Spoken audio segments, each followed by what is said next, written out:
पाकिस्तान जाने या जहन्नुम जाने में से अगर मुझे कोई एक रास्ता चुनना पड़े तो मैं जहन्नुम जाना पसंद करूंगा। यह बकवास किया है जावेद अख्तर नामी एक नौसरबाज, एक शराबी, जिसको लोग एक राइटर के तौर पे भी जानते हैं और बहुत सी बकवास फिल्में इनके क्रेडिट में मौजूद हैं। और कुछ अरसा पहले ये पाकिस्तान आए भी थे। इन्होंने हाल ही में पाकिस्तान और भारत के दरमियान हालिया कशीदगी के बाद इन्होंने कहा कि अगर मुझे जहन्नुम जाने और पाकिस्तान जाने में से कोई एक रास्ता चुनना पड़े तो मेरे लिए जहन्नुम जाना आसान रास्ता है, मैं जहन्नुम जाना पसंद करूंगा। आप जहन्नुम जाना कैसे रास्ता चूज करेंगे? आप ऑलरेडी एक जहन्नुम में रहते हैं, एक ऐसी जहन्नुम में जहां हर दूसरे दिन आपको इस चीज का सबूत देना पड़ता है कि आप एक मुहिब्बे वतन हिंदुस्तानी हैं। आपके हवाले से हमारे कायदे आजम ने क्या बेहतरीन बात फरमाई थी। उन्होंने कहा था कि जो माइनॉरिटीज हिंदुस्तान में रह जाएंगी, जो मुसलमान हिंदुस्तान में रह जाएंगे, उन्हें सारी उम्र इस चीज में गुजर जाएगी कि वो अपने मुल्क को अपनी मुहिब्बे वतनी के सबूत देते फिरेंगे। और उसकी मैं आपको बड़ी एक जो है ना एग्जांपल्स, अहम एग्जांपल्स आपके सामने रखता हूं कि ये जावेद अख्तर जो कि इस्लाम मजहब भी छोड़ चुका है, इस वक्त मुल्हिद हो चुका हुआ है, उसके बावजूद इसके ऊपर जब भी कोई मामलात बनते हैं, तो जब इसके ऊपर किसी भी किस्म की कोई तनकीद शुरू होती है तो इसको इस तरह की बकवासियत करनी पड़ती है ताकि ये वहां के लोग जो है, वहां की जो आरएसएस के गुंडे हैं, उनको बता सके कि मैं जो है, मेरी तमाम तर एफिलिएशन हिंदुस्तान के साथ ही है और मैं पाकिस्तान को बहुत अच्छा नहीं समझता। हालांकि ये वही नौसरबाज, वही शराबी है जो कुछ अर्सा पहले पाकिस्तान में फैज मेले पर आया था और इसकी कोई किताब की तकरीब रोनुमाई थी और वहां पे इस नौसरबाज ने ये एक वैरायटी लगाई थी कि जो शख्स मुझसे मुलाकात करना चाहता है वो मेरी किताब ले और वो मेरे से साइन करवाने आ जाए।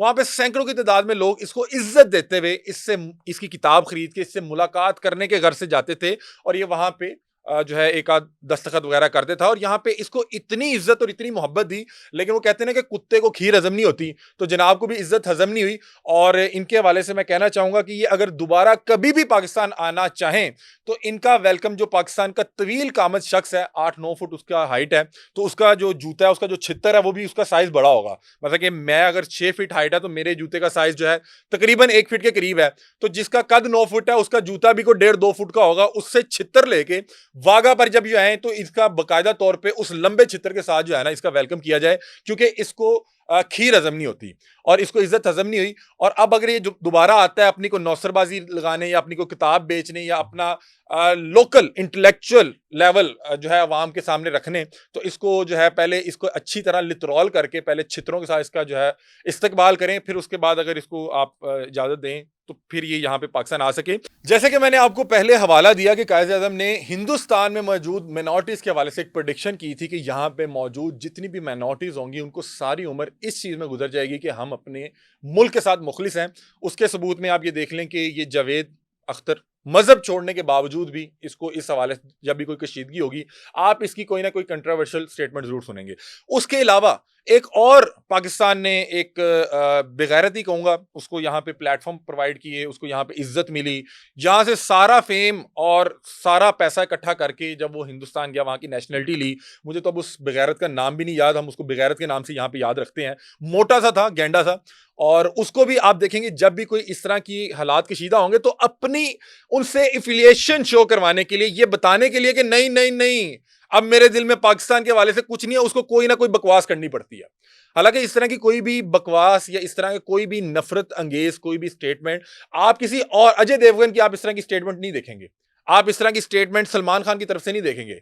आप हर उस शख्स की तरफ से इस तरह की स्टेटमेंट देखेंगे कि जिसपे आरएसएस के जो गुंडे हैं वो जब जमीन तंग करते हैं तो वो अपनी जमीन और अपनी जगह बनाए रखने के लिए इस तरह की बकवासियत करते हैं। मुझे कभी कभी तरस आता है इन लोगों की जहनियत पे कि इनका वो सहाफ़ी है, पता नहीं उसका क्या नाम है, वो गधा सा जो इन्होंने टीवी पे बांधा होता है।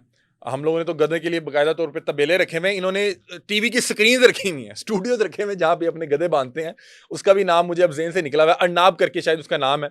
और वो चीखता है आके, वो जो ड्रामाटाइज चीजें करता है।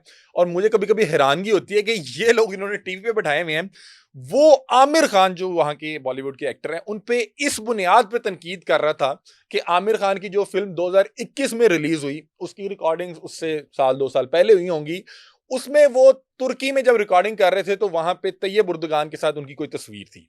तो हालिया कशीदगी में तुर्की ने चूंकि पाकिस्तान के हवाले से बड़े मुस्बत पैगाम दिए, तो अब वो उस चीज को कनेक्ट कर रहा है कि जी आमिर खान जो है तैयब उर्दगान के साथ वहां पे तस्वीर में मौजूद हैं। मतलब कि इस तरह के यहाँ पे गधे भी मौजूद हैं जो इंडिया मीडिया में बैठ के लोगों की जो है लोगों को गुमराह कर रहे होते हैं। आपको याद होगा ये 6 और 7 की रात जिस तरह इन्होंने पाकिस्तान के हवाले से जो झूठी खबरें दी, जो झूठे प्रोपेगेंडे किए, और मैं हैरान होता हूं कि इस तरह के झूठ बोलने के बाद और इस तरह से झूठ बोलने के बाद एक्सपोज जिस तरह से हुए, उसके बाद ये किस दीदा दिलेरी के साथ दोबारा टीवी पे बैठ देते हैं। मतलब कि एक सहाफी के लिए मरने का मुकाम होगा कि जब उसकी बोली की खबर झूठ हो जाए और पूरी दुनिया को पता लग जाए कि इसने जानबूझ के झूठ बोला है। और मैं इस बंदे से इस तरह की और अभी ये जो अभी जो रंगबाज की बात कर रहे हैं, शराबी जो है जावेद अख्तर, इससे किसी भी तरह की जो है आप बात एक्सपेक्ट कर सकते हैं।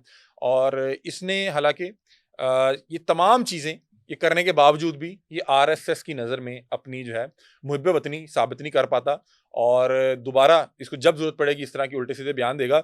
यहाँ पे एक साहब का तस्करा करना मैं बड़ा ज़रूरी समझता हूँ, ओमपुरी जब पाकिस्तान आए और उन्होंने देखा कि पाकिस्तान लोगों की मोहब्बत, तो वो बड़ा वाज़ेह अंदाज में पाकिस्तान की मोहब्बत और पाकिस्तान के हवाले से बड़ी खुल के बात करते हैं, जिसपे उन्हें वहाँ की जो गवर्नमेंट है और बीजेपी के जो गुंडे हैं, जो आरएसएस के गुंडे हैं, उनकी जानिब से बड़ा जो है वहाँ पे खतरा भी था। और मुझे बड़ी हैरानगी होती है कि इतना बड़ा अदाकार इतने अचानक एक उसकी खबर आती है कि वो इंतकाल कर गया है। उसकी ना कोई इतनी बड़ी उसकी जो फेयरवेल होती है, ना उसकी कोई इस तरह की कवरेज की जाती है। और उसकी वजह यही थी कि वो शख्स जो है पाकिस्तान के हवाले से सच बोलता था। उसने कहा मैंने जब पाकिस्तान जाके देखा तो मुझे यहाँ पे मोहब्बत मिली, और अगर मोहब्बत मिली तो मैं उस हवाले से बात कर रहा हूँ।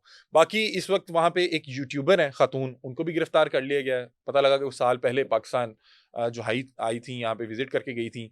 और ये जावेद अख्तर भी नौसरबाज आया था यहाँ पे, इसको बड़ा एक सीट पे बिठा के यहाँ के जो लोकल लिबरल्स थे वो इसके पाँव भी चूम रहे थे। और ये देखें ये गधा हरकत क्या की, इसको चूंकि इसने बचपन में लोगों से सुन रखा था, किताब से इसकी काफ़ी लगाव है, किताब पढ़ता शरता रहता है, तो इसको पता था कि कुत्ते को खीर हजम नहीं होती। तो इसने कहा कि खीर मैंने खा ली है तो अगर हजम होगी तो फिर तो पता लग जाएगा कि मैं किस नस्ल से हूँ। तो इसने उसको निकाल के बताया कि मुझे हजम नहीं हुई, तो हमें भी पता लग गया ये किस नस्ल का था। तो बहरहाल अल्लाह करे यहाँ पे मौजूद जो लोकल लिबरल्स हैं उन्हें भी पता लग जाए ये किस नस्ल का था जिसको आप बुला के और आप इतनी इज्जत दे रहे थे। हालांकि कुत्तों को खीर हजम नहीं होती। आप इस हवाले से क्या राय रखते हैं, हमें अपनी राय से आगाह कीजिएगा। तब तक के लिए अपने मेज़बान अली हमजा को दीजिए इजाज़त। अल्लाह हाफ़िज़।